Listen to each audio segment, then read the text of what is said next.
सब तरह के लोग हैं, धनी है, गरीब है, सुंदर है, कुरूप है, आदि आदि बातें एक कर्मों का फल है। पशु जो में जाओ, गाय को भी देख लो,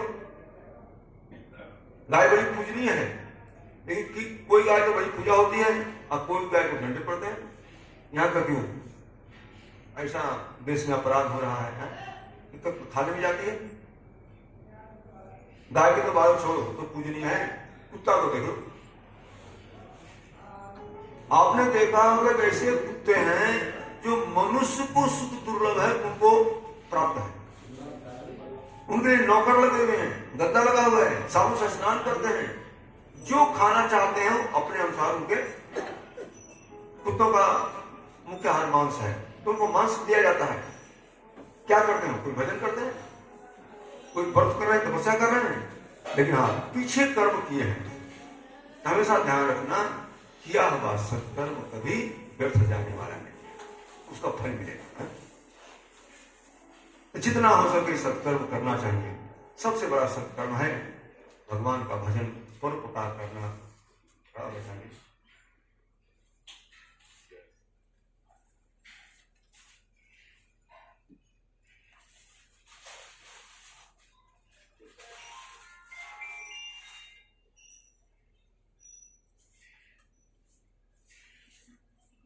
नमस्कार किए हैं। किसी का धन लेने की कोशिश नहीं करनी चाहिए।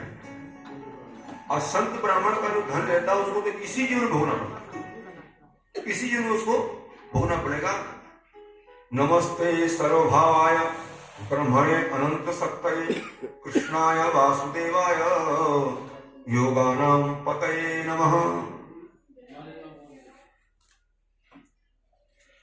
भगवान को नमस्कार करके प्रणाम करके स्वर्ग को यात्रा किए हैं।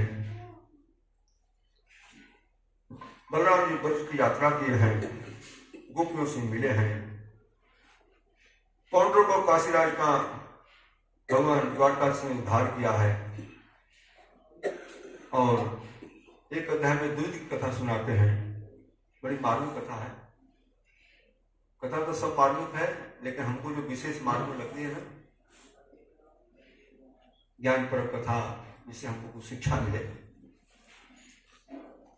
द्विविध सुखदेव जी महाराज कहते हैं, नरकस्य सखा कश्चित द्विविदो नाम बानरः सुप्रीम सचिव सोथ भ्राता महेन्द्रस्य वीर्यवान। नरकस्य सखा कश्चित द्विविदो नाम बानरः। नरकासुर माने भौमासुर, भौमासुर का कोई मित्र था, उसका नाम था द्विविद, वो बानर था। द्विविद का नाम आप लोग सुने होंगे, रामायण में रामावतार में इसका बड़ा नाम है। देखो भगवान की लीला,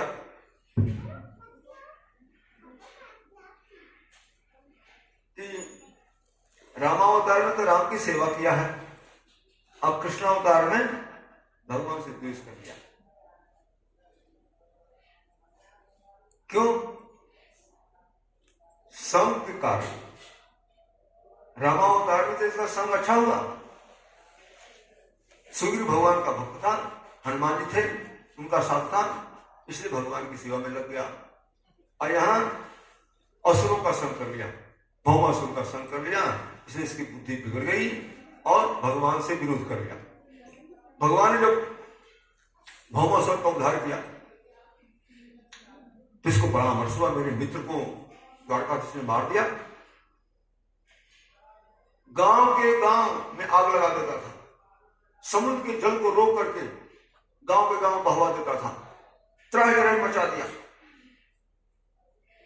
प्रजा आकर के पुकार करते, हे प्रभु द्विज से रक्षा करो, रक्षा करो। भगवान सुनते रहे, सुनते रहे। कितनी बार प्रजा ने किया, लेकिन भगवान कुछ कार्य नहीं किया। अंत में बलराम से नहीं रह गया, तो बलराम ने द्विज का उद्धार किया है। कहने का तात्पर्य सज्जनों, भगवान राम, भगवान कृष्ण द्वारकाधीश क्यों नहीं इसका उद्धार किया, क्यों नहीं इसको मारे? सोचते हैं कि चलो अभी तो संग बिगड़ जाने से मेरे से विरोध कर रहा है, मेरी प्रजा को सता रहा है, लेकिन पिछले जन्म में ये मेरी सेवा किया है। जीव भूल से कैसे भी एक बार भगवान की सेवा कर देता है तो भगवान उसको बार बार याद करते हैं। रहती न चूप किए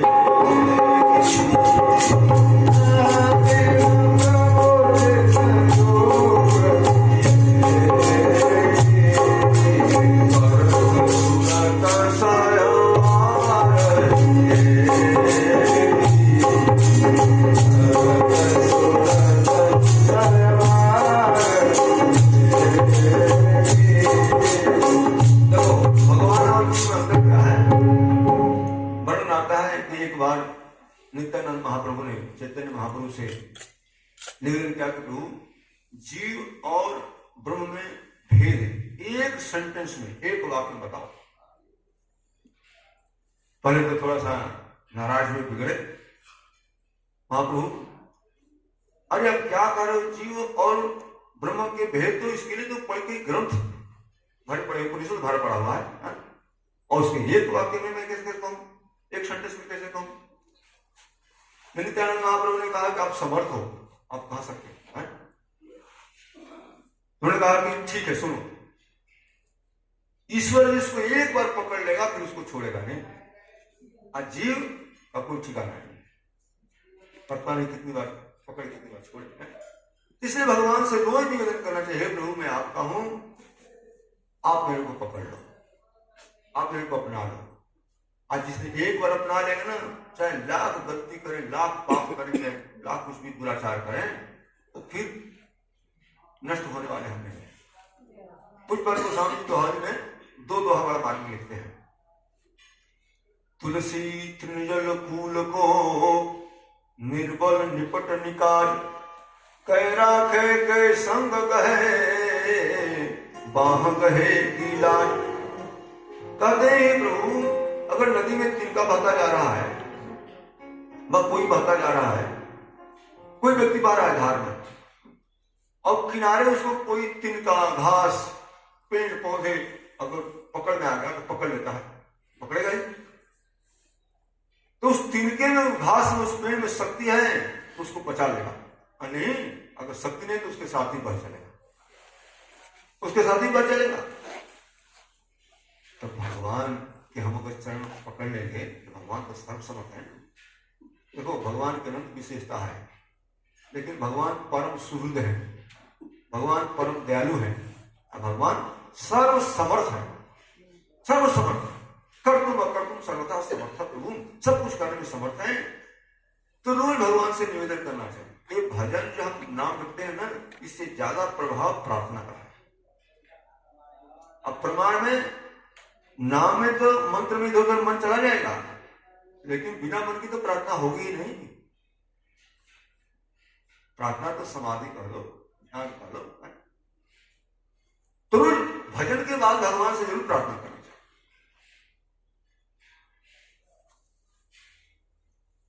दूसरा दोहा लिखते हैं पूज्यपाद गोस्वामी तुलसीदास महाराज।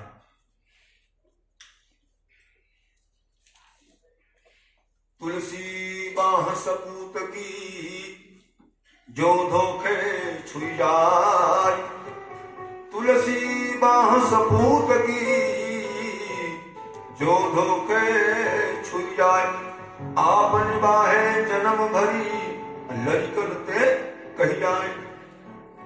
संसार में सज्जनों, सज्जन और दुर्जन का एक लक्षण है।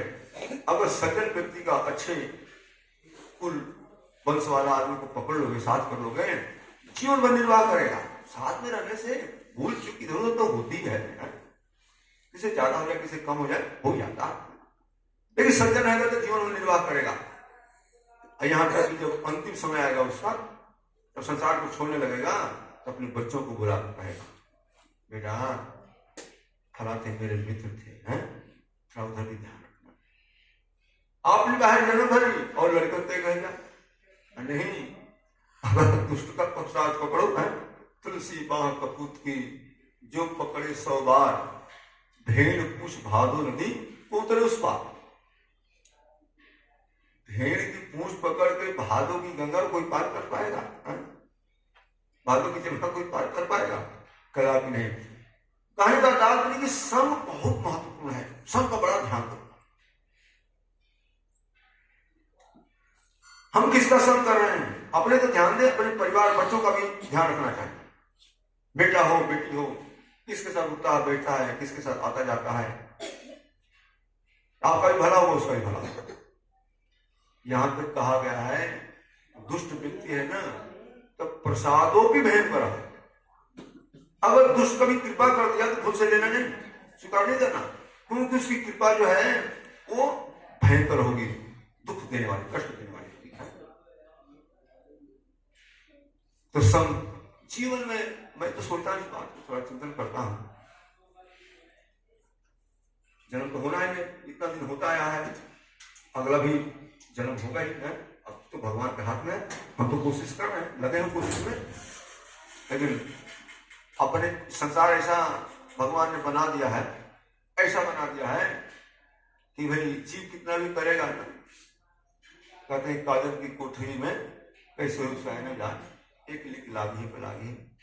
एक काजल की कोठरी है, जान अनजान ऐसा हो जाता है कि भगवत धाम जाना मुश्किल है।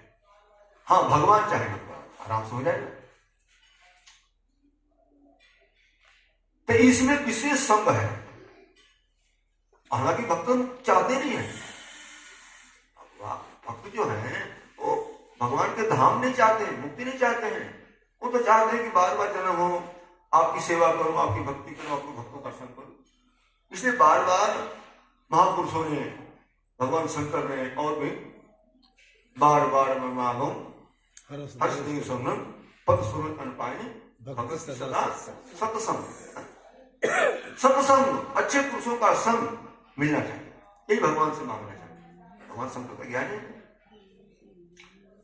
तो इसकी बड़ी महिमा। इसका संग बिगड़ गया, कुसंग हो गया, राक्षसों का संग हो गया, इसे विरोध कर लिया। बिन सही पूजे ज्ञान में पाई कुसंग असुसंग। एक ज्ञान जो है ना संग के ऊपर निर्भर है, हर जीव ज्ञानी भी है, हर जीव अज्ञानी भी है। जैसा संग होगा उसका रंग चढ़ जाता है, एक दिन दो दिन में नहीं तो कुछ सालों में तो चढ़ ही जाएगा जरूर। इसलिए संग से बचना चाहिए, बड़ी मार्मिक बात है। बोलिए भक्तवत्सल भगवान की जय। देवर्षि नारद की भगवान की गिरचर्या देखने गए हैं। भगवान लीला अवतार लेकर के लीला ऐसी करते हैं कि बड़े बड़े ज्ञानियों को, भक्तों को भी मोह हो जाता है, चक्कर पड़ जाते हैं कि परमात्मा है कि साधारण मनुष्य है। नारद जी भगवान के कितने उच्च कोटि के भक्त हैं, अब वो सोचे रहे कि भगवान द्वारकाधीश एक है, 16,108 उनकी रानियां पटरानियां हैं। अब किसकी किससे बात करते हैं, किसके पास जाते होंगे। अब गए, चलो उनकी दिनचर्या देखा में, तो जहां जाते हैं नारद जी वहीं भगवान द्वारका से दिखाई देते हैं। कहीं तब पत्नियों के साथ बैठे बात कर रहे हैं, कहीं बच्चों के साथ खेल रहे हैं, कभी भजन कर रहे हैं, कभी हवन कर रहे हैं, कभी गौ की सेवा कर रहे हैं, कभी घोड़सार में है, कभी मंत्रणा कर रहे हैं, आदि आदि बातें। अंत में अब जहां जाते हैं ना झट उठकर स्वागत करते हैं उनका, आओ आओ महाराज, आओ आओ है। जैसे अभी देखा, पहले देखा नहीं है, जिस महल में जाते हैं वहीं पूछ करके आओ आओ महाराज, आओ आओ। अब नारायण हाथ चक्कर हाथ जोड़ प्रणाम किए, प्रभु आपकी लीला आप ही जानो है। यहाँ भगवान ने शिक्षा दिया है कि भाई सदगृह का धर्म है, कोई घर में अतिथि संत ब्राह्मण आवे तो उसकी सेवा करनी चाहिए। अगले अध्याय में भगवान भीमसेन से जरासंध का उद्धार कर रहे हैं। युधिष्ठिर महाराज के मन में राजसूय यज्ञ के माध्यम से भगवान कृष्ण की आराधना करने की इच्छा हुई। राजसूय यज्ञ कौन कर सकता है? ये एक छत्रपति चक्रवर्ती सम्राट होगा। संसार के जितने राजा हैं उसको अपना राजा स्वीकार कर ले, उसकी अधीनता स्वीकार कर ले। भगवान को बुलाए हैं, चारों दिशा में चारों भाइयों को भेजा है युधिष्ठिर महाराज ने। सब तो जीत का आ गए चारों दिशा से, लेकिन जरासंध जीतने में नहीं आया। युधिष्ठिर महाराज को बड़ी चिंता हो गई कि भाई जब तक हारेगा नहीं, हार स्वीकार नहीं करेगा, तब तक मेरा जग कैसे पूर्ण होगा। भगवान से सलाह लिया। भगवान ने कहा कि बड़े भैया चिंता नहीं करो, युद्ध से, सेना से उसको परास्त नहीं किया जा सकता है, उसको तो युक्ति से, बुद्धि से परास्त किया जा सकता है। महाराज कौन सी बुद्धि है? भगवान ने कहा कि हमको भीमसेन और अर्जुन को दे दो, हम काम बना लें। भीमसेन अर्जुन को लेकर गए ब्राह्मण का भेष बना करके। जरासंध था तो राक्षस, लेकिन एक गुण से बहुत बड़ा, ब्राह्मणों का बहुत बड़ा भक्त था, ब्राह्मणों की खूब सेवा करता था, खूब सेवा करता था। अब ब्राह्मणों का भगवान उसके सामने से रण छोड़कर भग गए। इसी विशेषता से रोज ब्राह्मणों की कतार लगती और जो ब्राह्मण जो मांगता वो सब मुंह मांगा वरदान देता, मुंह मांगा वस्तु देता। लाइन में खड़े हो गए, तो नजदीक गए तो बोले कि राजन हम भिक्षा लेने आए हैं। बोले क्या चाहते हो? देखा नक्सिक से, देखा कहीं देखा है, कहीं प्रचार नहीं रहे, बताओ क्या भिक्षा चाहिए? उन्होंने कहा कि युद्ध, हमको मल युद्ध। युद्धम नो देहि राजेंद्र द्वंद्वसो यति मन्य से। अगर हमको देना चाहते हो तो द्वंद्व युद्ध, मल युद्ध दो। हंसा, बोला ठीक है दूंगा, लेकिन आप तुम लोग ब्राह्मण नहीं हो, क्योंकि तो शरीर की गठान देखने से है, कंधे पर गट्ठा, हाथ में गट्ठा है आदि का। तुम लोग कोई भी हो, अगर ब्राह्मण का भेष बना के आए हो तो मैं दूंगा, लेकिन अब परिचय बता दो कौन हो। तो भगवान हंसते हुए बोले कि देखो मैं तो हूं जिसको मेरे अपना शत्रु मानते हो ना, है? तुम्हारा शत्रु श्री कृष्ण हो, ये भीमसेन है, ये अर्जुन है। फिर हंसा, बोला कि तुम हमसे तो युद्ध कर नहीं सकते। भगवान ने कहा तीनों से चुन लो, तुम्हारी मर्जी है। हंसा, बोला कि तुम मेरे सीता युद्ध करोगे, तुम तो भगोड़े हो। संसार में बहुत लोग होते हैं ना, कितनी बार हार गए, कितनी बार अपमानित हुए, इस बात की चर्चा नहीं करेंगे। एक बार कहीं उनको सफलता मिल गई तो बार बार वो डंका पीटेंगे। 17 बार हार चुका है, एक बार नहीं कहता कि मैं 17 बार हार चुका हूं। एक बार हरा दिया, वही भगवान ब्राह्मणों के लिए हार गए, तो उसको बार बार जहां होते सब वही कहता, जहां अरे कृष्ण तो मेरे सामने से भग गया, कृष्ण तो मेरे सामने से भग गया। तो आगे तुमसे कार्य नहीं करूं, तुम तो भगोड़े हो। अर्जुन मेरे से छोटा है, मेरे बड़ा बड़का नहीं है, हाँ भीम से कुछ है।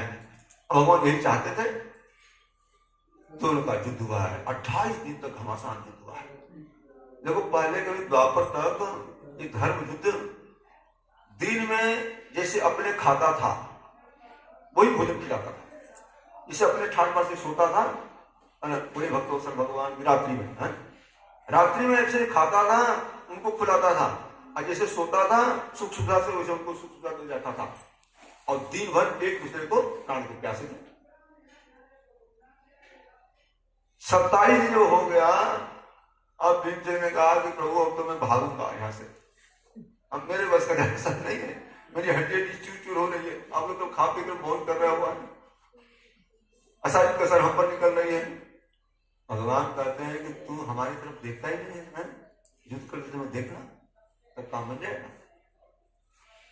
और यही हुआ 28वें दिन जब युद्ध करते सब देखे तो भगवान इशारा के इसको पटक करके दो संधिया इसकी जरा नाम की राक्षसी ने इसको 2 भाग में पैदा हुआ था, जोड़ दिया था, तो दोनों तरफ पांव पकड़ के चीर दो और फेंक दो।